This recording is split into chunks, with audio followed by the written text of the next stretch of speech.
Hey guys, what is up? It is Jonathan and welcome to the first ever episode of VFX Revamp.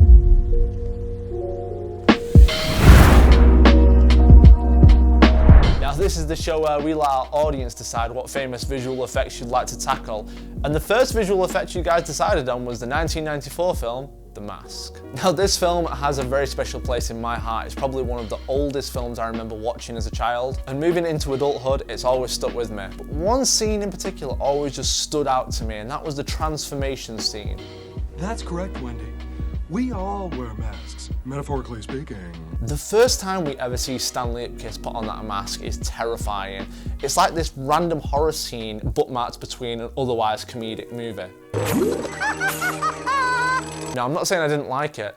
This is one of my favourite scenes in the entire film, but I always wondered how they actually accomplished this. And in the process of researching this video, I actually found out how they did it. Now, there is a channel on YouTube called TV Masterman Dude, and he uploaded something called a work print, and that is the original in-camera footage shot from the 1994 film. This was perfect because this showed me exactly what was shot in camera and what was added in post. Now this work print was actually half the battle, but I also needed to do a research of how the VFX house accomplished these visual effects. And not to my surprise, the effects were actually done by Industrial Light and Magic. Now, as I'm sure you guys are aware, they had obviously just come off the back of Jurassic Park, where they had accomplished some amazing visual effects that hadn't been done in the industry before. So it's no surprise that the visual effects for the masks still stand up to this day. They were really refining the technology at this point, and don't get me wrong, the visual effects might still look odd in a few places, but overall, with the lighting, the rendering techniques, they still stand up to this day. But what I personally think makes this scene stand out above everything else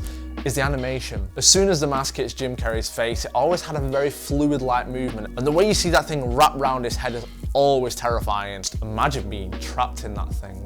Ugh. But combined with the strong animation, you've also got a lot of compositing that helps make this effect even more seamless. Now, some people think that when you animate something like this, you render it and stick it over your footage and boom, you're done. I wish that was the case. Now, compositing is there to make sure that your live action footage and your CGI emerged seamlessly, whether it be adding a shadow, matching black levels, or adding the right amount of blur. All these little things help to make sure that the image feels much more realistic. So that's where I knew I needed to start.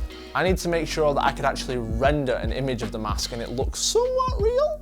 We'll see how this went. So this technique is proving to be very difficult. I don't know if this is even going to look anything like it did in the film. The joys of working on something like this is when you've got a visual effect that stands up 27 years on and you can't do it the same way, then why are we doing it at all? Okay, no, I'm going to get through this. It's absolutely fine, but I'm going to try and have to work out new ways in Cinema 4D. I've actually never properly used Cinema 4D for something like this before, so this is proving to be very difficult. Every complex VFX shot that you've never done before always starts with a disheartened approach to it. But when you take a step back and look at the full picture and give yourself time to breathe, you realise that even if these shots aren't identical, you might as well just give it a try anyway. So that's what I did. I took a positive approach to actually rendering a textured version of the mask, and it turned out pretty well. I just wanted to make this quick video because I have just finished texturing the mask, and I'm not gonna lie, it looks pretty damn awesome. Here's what it looks like at this moment in time. I had to mess around with it quite a bit just to make sure that the two tones looked okay. It's not 100% yet, and I've just put some default lighting on it. Obviously, I'll hopefully be doing a HDRI for it. But yeah, that looks good to me. Obviously, taking all things into account here, everything on the screen looks good at this moment in time, but we've still got to incorporate the live action footage into it, so bear with me. Now, I have no idea how to make an HDRI, which stands for High Dynamic Range Image, and what that is an accurate representation of the lighting in the room you're in. Now, like I said, I don't know how to do that. But what I also knew is that in 1994, ILM had produced a silicone prosthetic of the mask half wrapped around Jim Carrey's face. Now, what was interesting is watching the work prints back, you never see this thing once. So I came to the conclusion that this would have been manufactured to ensure that the lighting reference was accurate for the visual effects artists. So what I decided to do is take my resin version of the mask and take multiple pictures around it with the lighting that I had set up. Now, I fell back on these images a lot, so it's probably a good job that I did this, and it just goes to show that taking that extra few minutes to do these pictures really paid off in the long run. So after all the live action footage was shot, I had a really awesome time lining the two up. There was something really surreal about seeing the things that I had shot next to the things from 1994, all these things I'd looked up to as a child now being recreated by myself. But everything so far had actually been relatively easy, and one thing that I hadn't really thought about in the long run was the animation. Now, like I said in this video, guys, I have not done animation to this extent before, and it was a real experience trying to do this. So I've got the first shot lined up now, and it looks good. It's, you know, the lighting looks great on it, the rendering and the motion blur is perfect, but I forgot to render it with an alpha channel. I mean, it only took an hour to render-ish, but then again, it is only a 3-second shot, so if it should take any longer than that, I'd be a bit worried. For those who don't know what an alpha matte is, it basically makes sure that if you like sort of rendering on a plain background or with anything else in the scene, if a specific object has an alpha matte and you only render your alpha matte, it means only that object will render. It's kind of like a PNG, but obviously moving. So now I'm re-rendering it, which is fun, but for the meantime I've lined what I've done so far up and it looks great. So unfortunately you won't be able to see the full motion blur, but you can see how already, you know, it lines up with the face, and that's exactly what I wanted. It jumps onto the face there, boom, and there's a lot of motion blur in between to line things up properly. But yeah, I'm really happy with how it's turned out.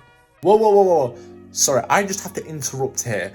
My camera was in manual focus, but for some reason it loses focus around here, so I just wanted to give you all a bit of a warning. So back to you, Jonathan.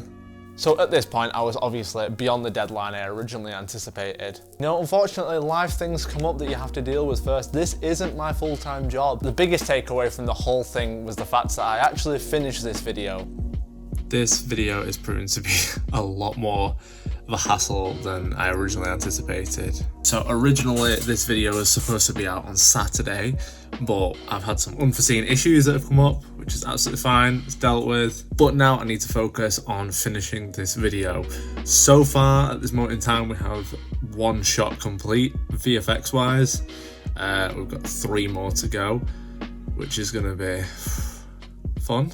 I have got the second mask pass, try saying that 10 times, rendering over here right now, and as soon as that's done, it's going to be going onto this computer, and then from there we're going to be trying to composite it. Now the compositing for the last shot went really well, so I'm hoping that I can keep the momentum going on this one. That being said, I also tried manipulating another shot in Cinema 4D and I was really struggling with it. Not figured that one out yet. I might just have to leave that one to last. Let's just see what happens. There were a couple of shots in particular that I was really struggling with, and I did not know if I was actually going to be able to combat them, but when you actually sit down, take a step back and look at the full picture, like I said before, you get a real perception of things. And obviously these effects aren't identical. When you put them side by side, there are clear differences, but this is called VFX Revamped. The original effect from 1994 stands up amazingly to this day, but what our effect has is something a bit different. We obviously have the 4K sharp image that really shows off the quality of the render. We have more cinematic lighting that they weren't able to accomplish back in 1994.